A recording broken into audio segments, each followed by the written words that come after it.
Ako po si Michael Maurilio alias Rene. Hindi po ako pinilit na magsalita ng katotohanan kung saan loob ko pong inilalahad ang mga nagawa kong kasalanan at mga plano laban kay Pastor Apollo C. Kibuloy at sa Kingdom Ministry. Ako po yung witness,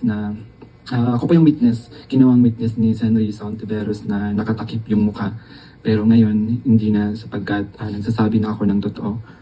Binayaran po ako ni Sen. Risa Ontiveros para mag-testify laban kay PRRD, VP Sara at kay Pastor Apollo C. Kibuloy. Lahat ng sinabi ko at kasama ko doon na nag-witness sa Senado ay ginawa lamang ni Sen. Risa upang papagsakin si Pastor at ang buong kingdom at kunin ang kanilang mga ari-arian. Ngayon po ay hinahanap at tinatakot ako ni Sen. Risa. Ako po ay dating full-time worker ng Kingdom of Jesus Christ na pinamumunuan ni Pastor Apollo Kibuloy. Na-convert ako noong 2015 at naging full-time noong 2019 kung saan na-assign po ako sa Glory Mountain sa Davao City. Lumabas po ako ng 2021, ngunit nagpaalam po ako ng maayos at pinayagan naman ako ng Kingdom dahil may balak po akong bumalik pagkatapos ng ilang taon. Noong January 2024, nag-vlog po ako kasama ang isang ex-full-time na si Lawrence Capuno dahil nagsimula na noon yung unang pagdinig na sa Senado sa pangunguna ni Sen. Risa Ontiveros tungkol sa mga aligasyon ng sexual abuse at human trafficking na isinampalaban kay Pastor Apollo Kibuloy. Sa vlog na yun, pinasinungalingan namin yung mga claim ni Glenda Portugal alias Amanda at nung iba pa na pawang kasinungalingan lahat.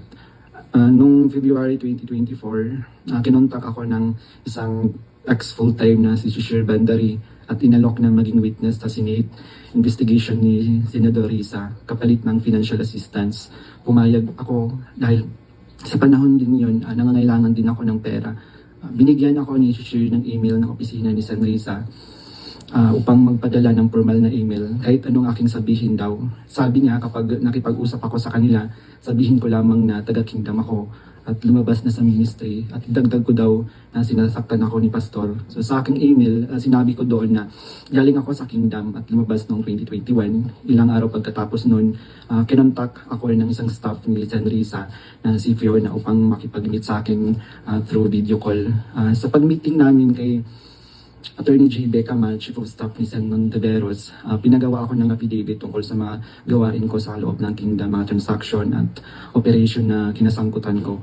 Ang isinulat ko doon ay pawang mga personal kong experience lamang at wala akong binanggit na pananakit, sexual abuse o human trafficking sa aking salaysay.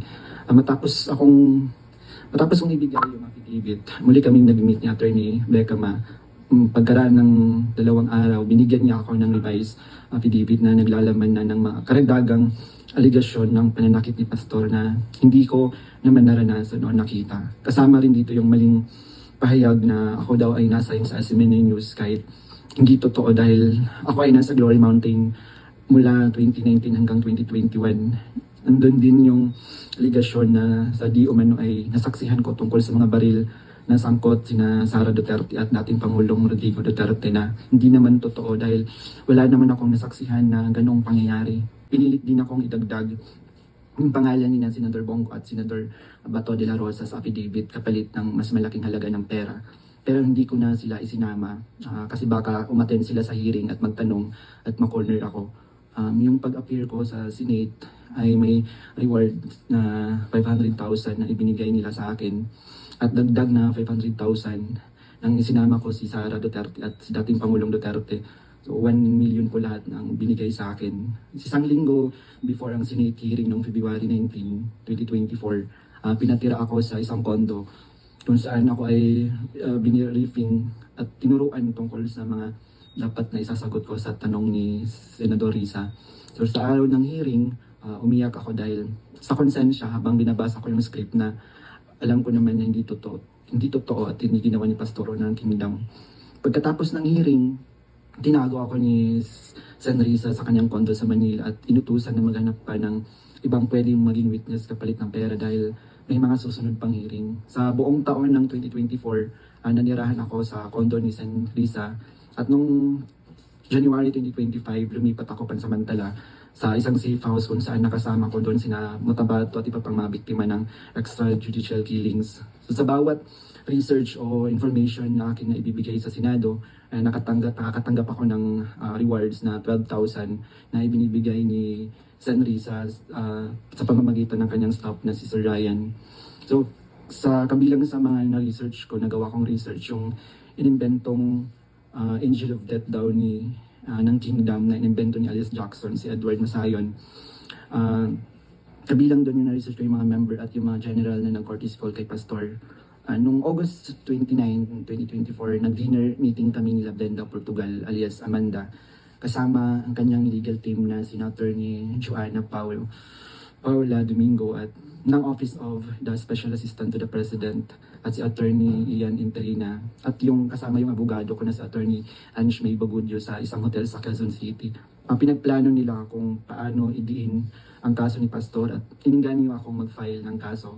Sabi ni Attorney Domingo na mas maganda mag-focus kami sa human trafficking dahil mahina ang kaso sa sexual abuse. Sabi pa ni Attorney Domingo na matalik siya na kaibigan ni Attorney Pearl Angelica Canada na dating abogado ng Kingdom at dating namuno sa Jose Maria College.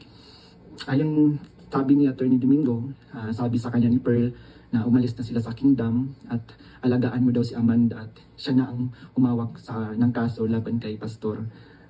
Kasamang kanyang kapatid na si Attorney Lady Jade Canada at si Shishir Bandari sa US na nabanggit ko na kumontak sa akin upang siraan si Pastor. Dagdag pa ni Attorney Domingo na gumagamit sila ng private jet mula kay Secretary Antonio Lagdameo papuntang Davao para sa kaso ni alias Amanda dahil sabi ni Attorney Domingo ito ay para sa seguridad nila sapagkat may natatanggap daw silang security threat. Noong mga panahong iyon, nagkaroon din kami ng pag-uusap ni alias Amanda, si Brenda Portugal, kung saan tinanong ko siya tungkol sa kalagayan ng kanyang kaso sa sexual abuse at human trafficking. Sinabi niya sa akin na mahina daw talaga yung kaso sa sexual abuse sa Pasig at gusto niya niyang sumuko, kaya lang may mga nagsusulsol daw sa kanya na ituloy pa rin yung kaso.